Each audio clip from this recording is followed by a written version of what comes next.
Christmas Eve comes in a week. Will Santa Claus leave a certain Major League Baseball team under somebody's tree? No peeking. Well, maybe a little peeking as soon as we get the elves to all lock us down and get Locked On Twins.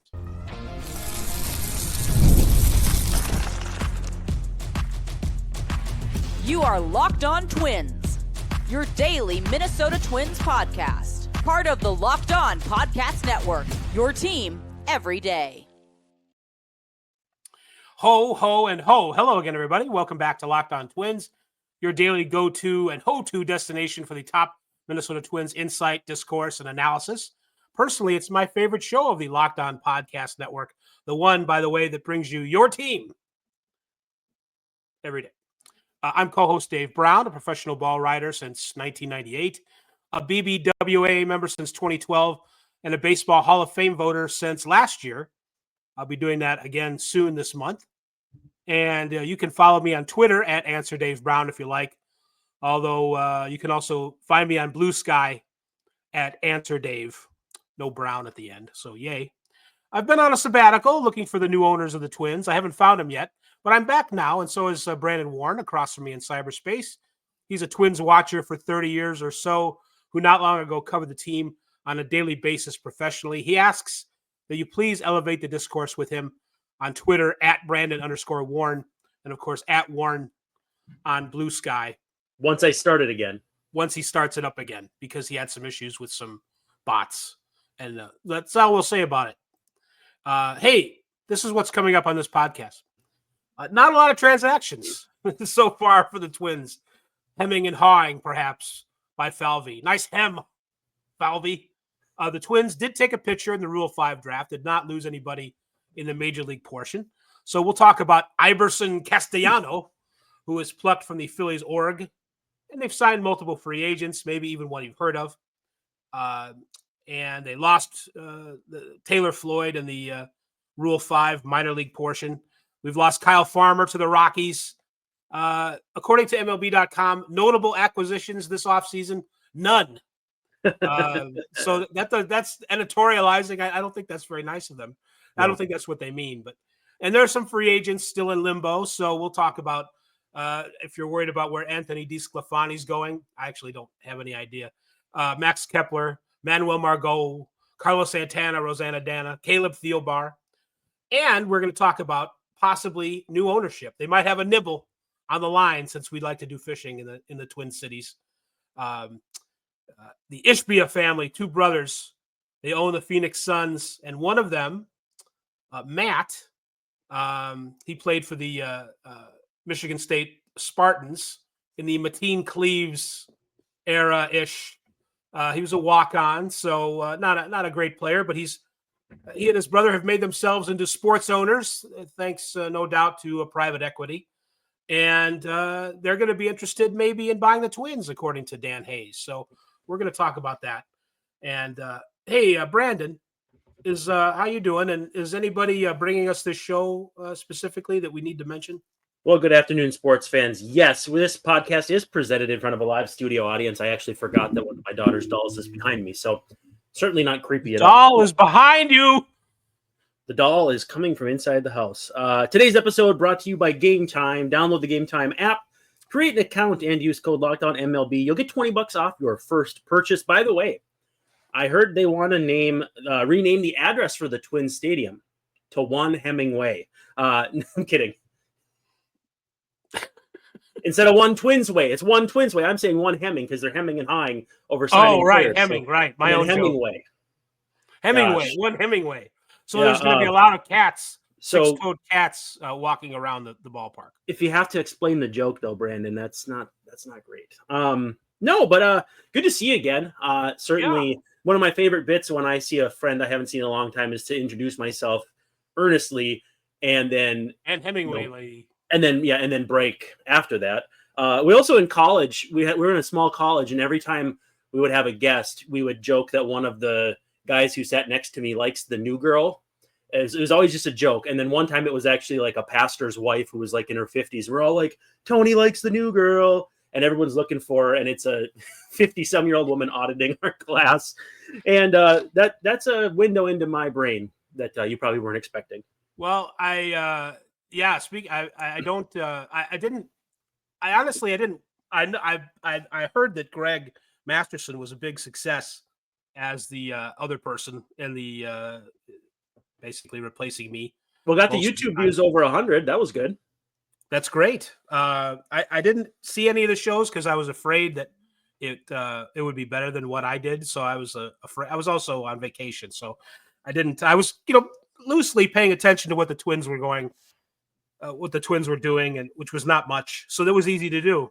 Well, Wally Pipp never saw Lou Gehrig coming either. So No, that's true. So pip pip hooray. So I'm at least back for today. And yeah, we'll see how this goes, and then maybe you'll see a lot more of Greg, which is kind of a scary thought in a couple different ways. But yeah.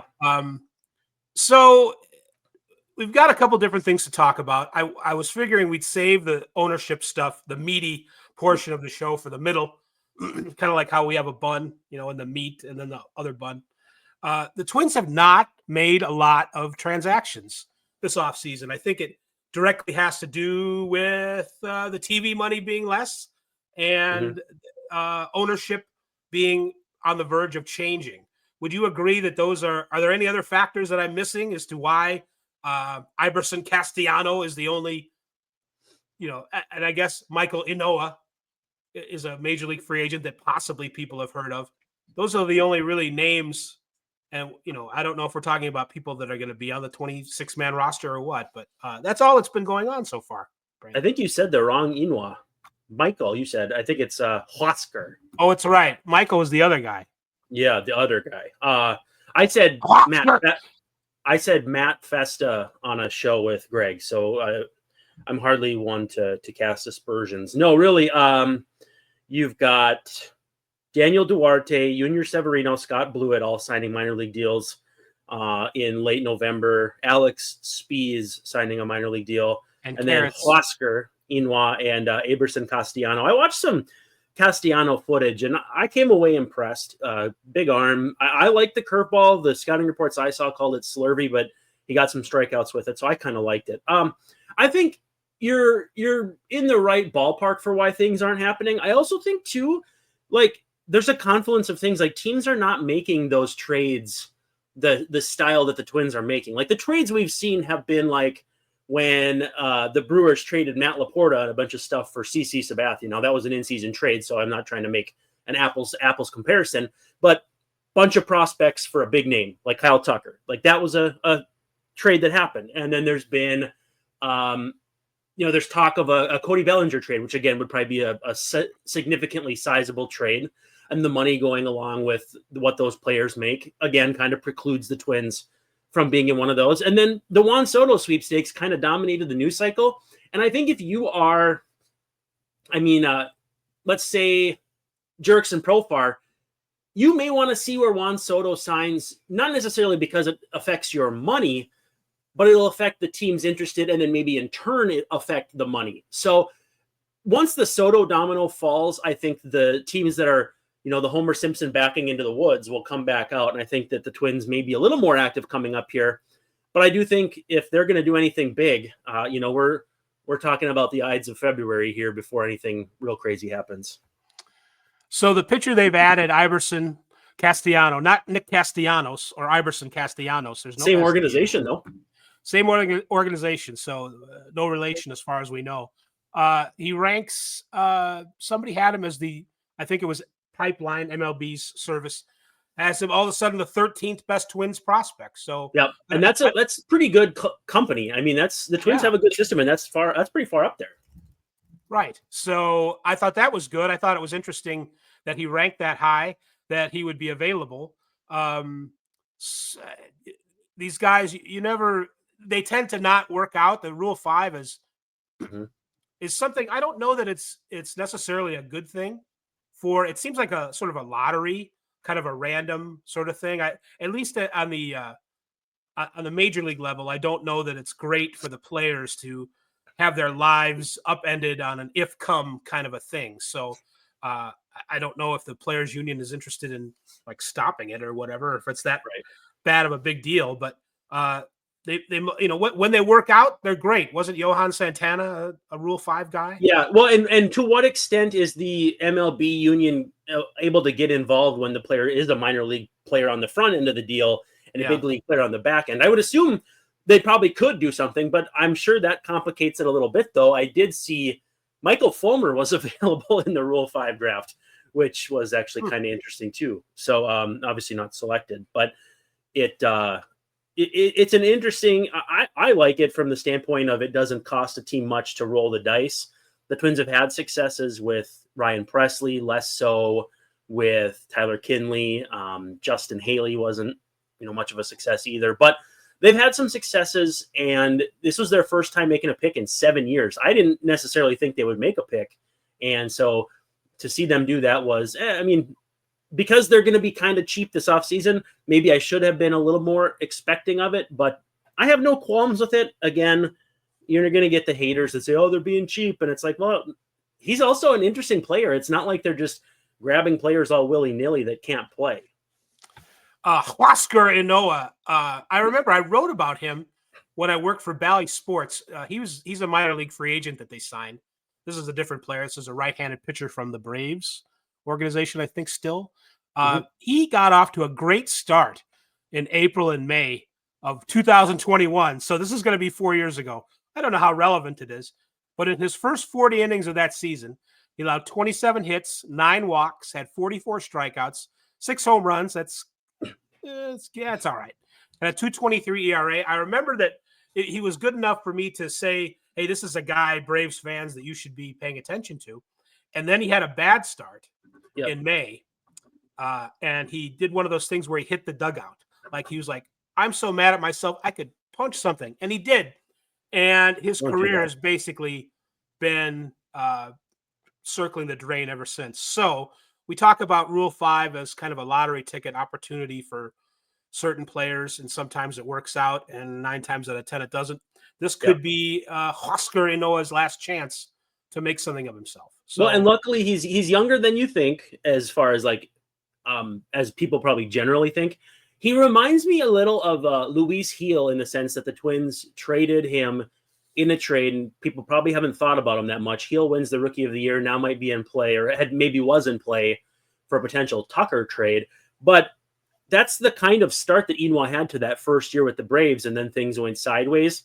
He's young enough that you could still make something of him, and I mean, it's another great trade Falvey scenario where, that must have been their first full year. I think 2017 when they flipped him for Jaime Garcia, and then flipped Jaime Garcia like 6 minutes later, and you got that one shining moment start from the old lefty. But yeah, I think there's something there. I just don't know that I'm going to hold my breath on it. Right. And it'd be a long time to hold our breath because it's still the middle of December, or I guess we're getting near the end. So spring training's a ways away. Let's take our first break. And then when we come back, we will talk potential new ownership of the Twins. And that is something that I think a lot of people can get behind. Are you rocking with FanDuel yet? Because if you're not, now is the perfect time, because you can get ready to tackle the NFL action with FanDuel, America's #1 sportsbook. Because right now, new customers can bet $5 and get $150 in bonus bets if that $5 bet hits. The FanDuel Sportsbook app gives you everything you need to place live bets on the NFL all in one place. So when you get a hunch in the middle of a game, you can check out the latest stats, view live play-by-play, and so much more on the same page where you place your bets. Visit FanDuel.com to join today. Check out that FanDuel app. Again, you'll get started with $150 in bonus bets if you win your first $5 bet. That's FanDuel.com. Never waste a hunch and make every moment more with FanDuel, an official sportsbook partner of the NFL. The World Series, the Super Bowl, the Olympics, the world's top athletes get to play in these top-level sporting events thanks to one thing: teamwork. And teamwork can also protect your financial legacy and your family's future. SelectQuote's licensed insurance agents are the perfect teammates when shopping for customized, affordable life insurance. They can find you the right policy to keep your financial legacy safely in your family's end zone. I know I want to keep my family's finances all in line. I have 2 younger children. I have a home that I own. I have vehicles. I want to make sure that that's all taken care of. And that's where SelectQuote comes into play, because it's one of America's leading insurance brokers with nearly 40 years of experience helping over 2 million customers find over $700 billion in coverage since 1985. Get the right life insurance for you for less at SelectQuote.com/lockedon. Go to SelectQuote.com/lockedon today to get started. That's SelectQuote.com/lockedon. So, one of my favorite things about Dan Hayes is kind of the sly way he does things.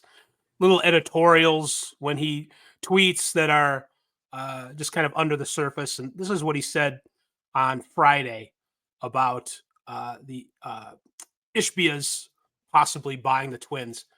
Sources confirm Phoenix Suns Mercury owner Matt Ishbia and his brother Justin are interested in purchasing the Minnesota Twins.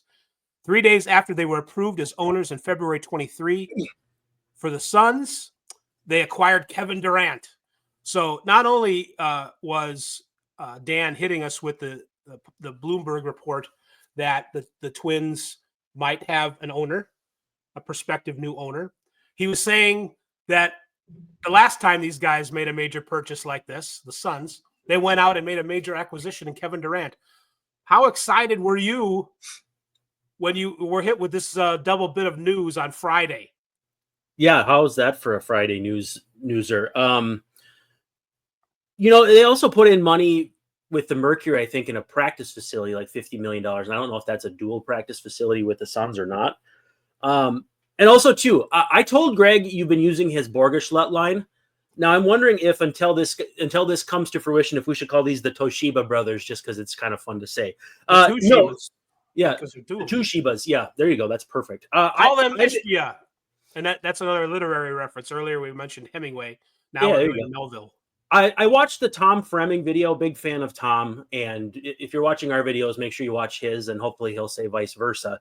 And he referenced a video that I had watched where Matt Ishbia said, I don't do anything. When I commit to do something, I do it all in, push the chips in the middle board. He also said something like, yeah, we spend all that money and all the apron stuff because nobody ever looked and said, oh, it's too bad that billionaire's spending his money. And so those two things, to me, very enthusiastic about those.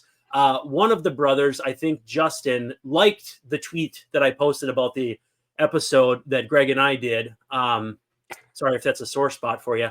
And basically, I feel like this wouldn't have come out if they weren't more than just a little interested. Now, again, maybe the poll ads draw a line in the sand and say, meet our number or else. But I also feel like they're pretty desperate to unload this thing. They've taken a bath on some of their other stuff. This is a huge cash cow for them, whether they say it or not. They're not the poor lads like they try to convince you. And so I think that there's a good marriage to be had here. I don't think they're going to have, if they want 1.7 or 1.8 or whatever the figure is, I don't think that they're going to come in far enough below that they can't figure something out. So I am enthused. I'm eager to see what happens. And then when they trade for Mike Trout, because that's the prototype, I mean, that would be pretty exciting too. Yeah, hopefully the Twins are not on Mike Trout's no trade list. He's the Kevin Durant of MLB, right? Like aging, still really good, but really expensive too. Well, didn't Durant's won? Hasn't he won at least one title? Who would be a better comp then? It's hard to think. It's hard to think. Crawford? No, he retired, and he wasn't that good. There's probably a comp out there, but I don't know who it would be. I see where you're going, though. I see where you're going. Let's I would say too, let's triple down on our enthusiasm here. Not only are we jumping in with both feet on these are the guys, these are going to be the owners, but they're going to be proactive in spending money. B and C, they're going to bring in one of the best players in recent memory to the roster. So hey, why not be enthusiastic? Sometimes I get on people about being too enthusiastic or too pessimistic, but it's something strikes me as if the Pohlads are, as I would say, eager. I don't know if they're desperate. I don't know anything about any details about their financial situation, but I did, like you, have heard that some of their other investments haven't gone well, and they're ready to cash out. I mean, that's just evident by the fact that they've let us know that they're ready to sell the team. So I would say these guys seem like the perfect sorts. They're not necessarily Twin Cities guys, but they do have Midwestern roots. Neither is A-Rod, if we're honest. I mean, well, yeah, really. Well, I mean, A-Rod, has that worked out yet? Or is it still no. working itself I think out? they're in mediation / arbitration / desperation. One thing I wanted to bring up too. They're doing Suns games over the air. I don't know if the NBA produced broadcasts is a short, medium, long-term solution. I can be positive it's not long-term, but what I think is the case there, and again, the leagues are different, like cap league and NBA and all that stuff. But I think if they were to do something like that with the Twins, it would be more about raising the overall water level of other avenues, like tickets, like merchandise. Like, I don't think it would be we need to squeeze every single dollar out of this media deal. Rather, can we get more people interested, then get more people out to the ballpark, get more people buying Royce Lewis t-shirts and jerseys. I think that is I can't say that that's what they're doing, but that would be a very wise course of business that I would endorse. That's really the big issue, the bigger issue with the troubles that the Twins and other teams have had in recent years with local broadcasts. It isn't so much the present day eyeballs, but it's losing people. It's losing opportunities to add more viewers. It's kind of the long-term connection between a team and its hometown. It's that's where really the bigger problems come.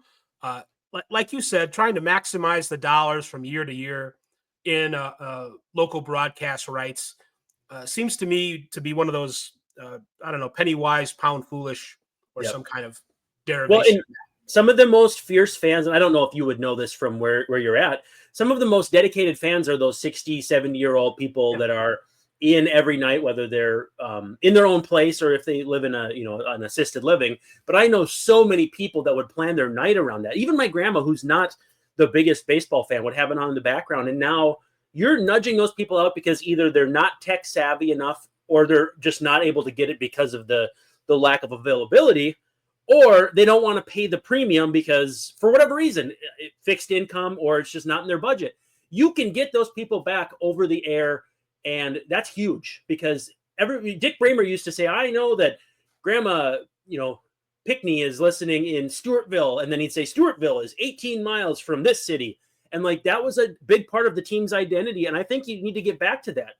Make it a more inclusive experience. And I get the sense that these guys could do that. Well, I didn't grow up in the Twin Cities, but I do have known about the Twins. The Winter Caravan is they're famous ish for that whole deal where they hop in a couple buses and go from frozen city to frozen city, and either in Minnesota or one of the Dakotas or whatever. So Iowa too. So there's that. I'll say this: the first time. That's right. The over-the-air thing is you have to do it right because even the big city in Chicago, the White Sox and the Blackhawks and the Bulls are doing a local broadcast deal where part of it is over the air, and they've had a lot of trouble with it. They can't, it hasn't connected the way that, and they've had lots of other issues too with, I don't know if it's Comcast or just one or two of the other carriers. Like distribution? Yeah, with distribution. So they've had trouble getting people to get out their antennas again, and having trouble. They're having trouble finding the station.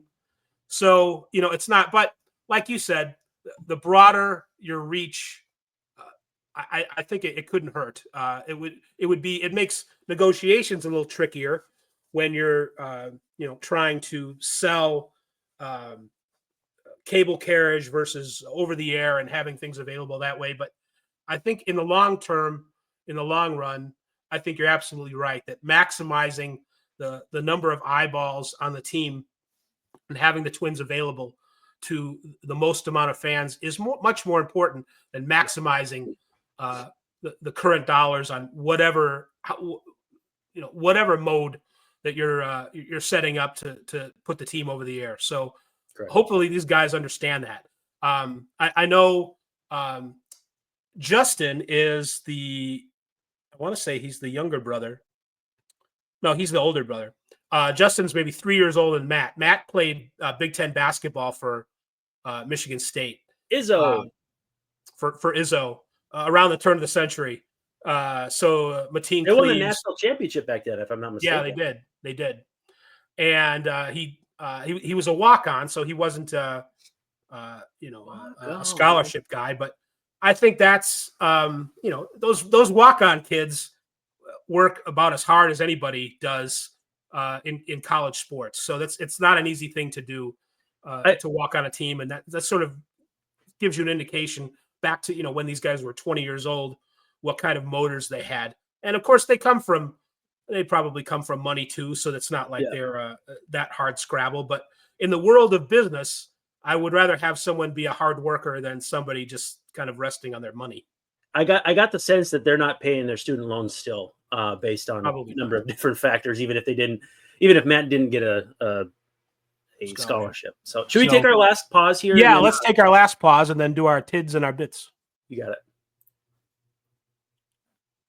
It's the holiday season, and if you are in the business of making memories like my family is, Gametime can help you out, whether you're looking to go to a show, a concert, even one of those Christmas concerts like the Trans-Siberian Orchestra, if that's in your neighborhood. Gametime wants to help you get there. Just find your event on the Gametime app, thumb through, make sure you find where you want to go, when you want to be there, everything checks out, and toggle on that full price button, all in pricing, and they will tell you exactly what you're going to pay at the end of the transaction. None of that bait and switch. You find out you thought you were paying $20, you're actually paying $40 on the back end.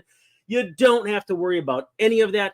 And the panoramic seat views. Do you want to know what the stage or the field is going to look like? Check out the panoramic seat views. You will know exactly what you are going to be looking at when you get to the venue. The lowest price guarantee. Also, Gametime will credit you 110% of the difference if you find a ticket in that row cheaper elsewhere. 110%. That's more than the difference. You got to do it. Gametime also has the most flexible customer service policy in the game today. You got to check out that Gametime app. Take the guesswork out of buying tickets with Gametime. Download the Gametime app, create an account, and use code LOCKEDONMLB, and you'll get $20 off your first purchase. Terms do apply, but again, create an account and redeem code LOCKEDONMLB, and you'll get $20 off. Download Gametime today. What time is it? Gametime. Well, that ended abruptly. I forgot to hit the transition. It looks fine to me, Brandon. You're doing great. Thanks. Hey, did you notice I'm doing my stand-up routine? No, I do the show standing up now, and I told you that. And boy, that sounded weird to say it that way. But I think the audio is better because my microphone is turned a different way. Oh yeah. And it turns out I just was not using the microphone properly for the last 21 months. Not great. That's not long or anything. No, that's not a long period of time. Yeah, maybe you're just flowing better because your sinuses are draining fully. I don't know how the audio works, but you seem I don't want to say more energetic because that implies that you were less energetic before for 21 months, and I don't want to do that. Yeah, so it happens when you take a 5-hour lethargy before the show. Sometimes the feng shui just has to be adjusted a little bit. Yep. I know you got a Ron Gardenhire anecdote that you want to share.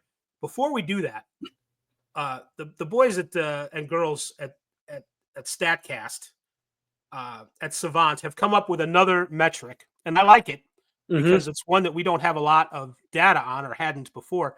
Base running run value leaderboard. So these are the best base runners in the league according to their each steal opportunity increases the opportunity to score a run and all that stuff, and taking an extra base and all that. That's good news. The bad news is that the Twins don't have any good base runners except for Byron Buxton. He's the only guy. The one that stood out to me was Willie. Like Willie bad. Willie bad. Willie bad. Yeah. Buxton's positive. Jose Miranda, not good. Willie Castro, not good.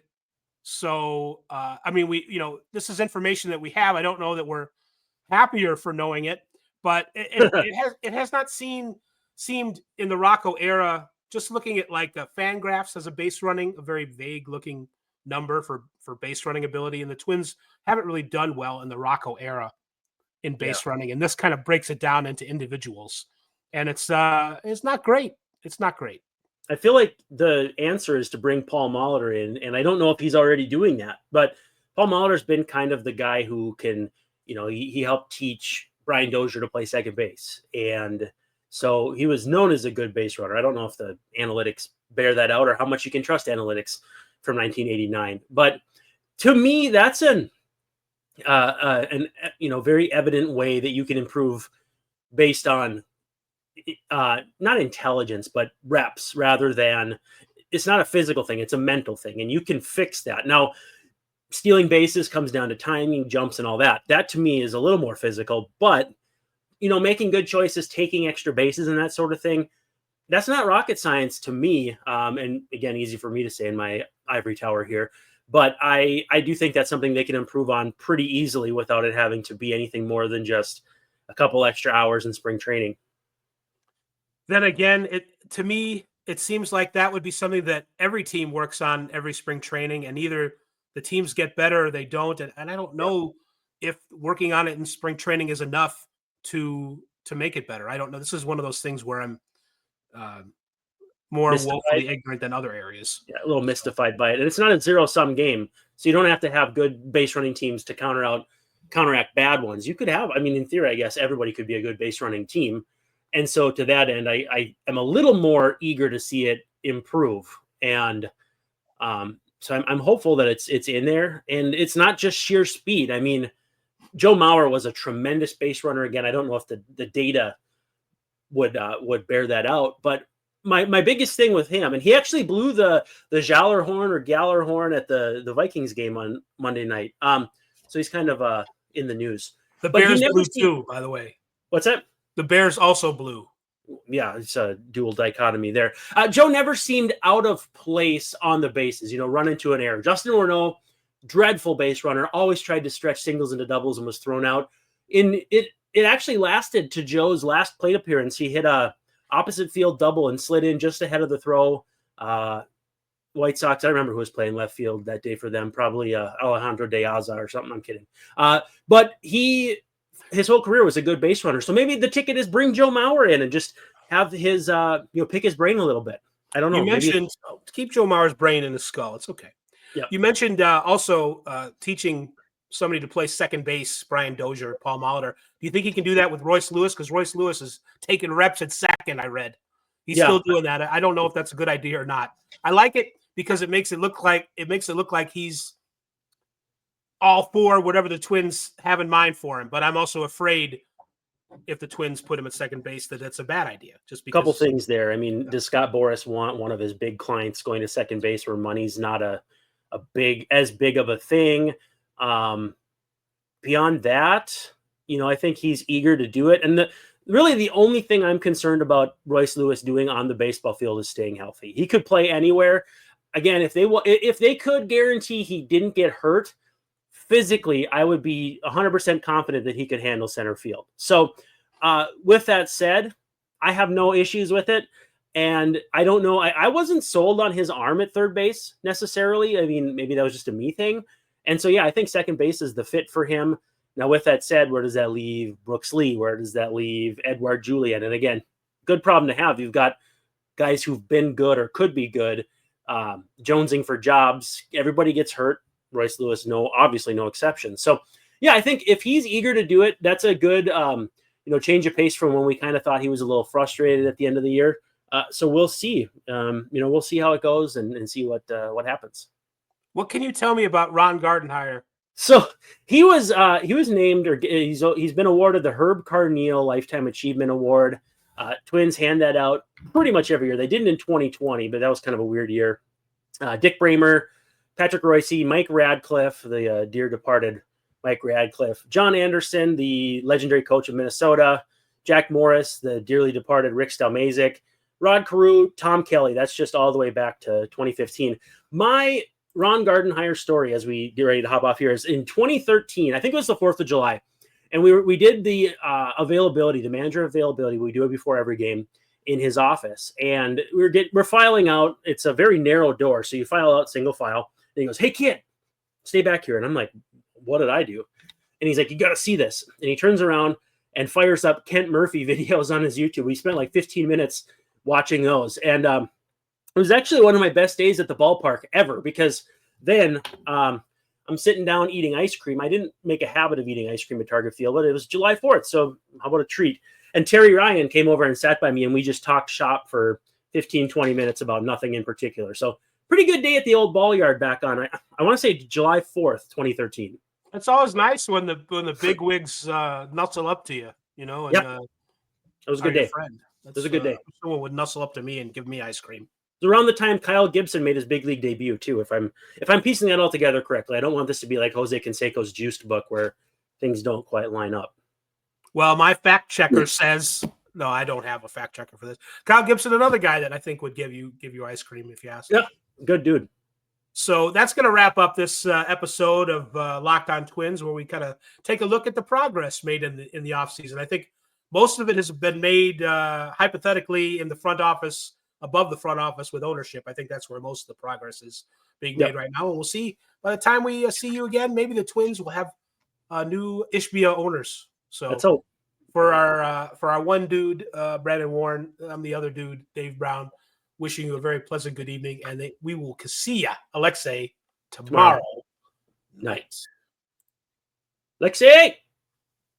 I had to steal your line, Dave. Fight the Twins!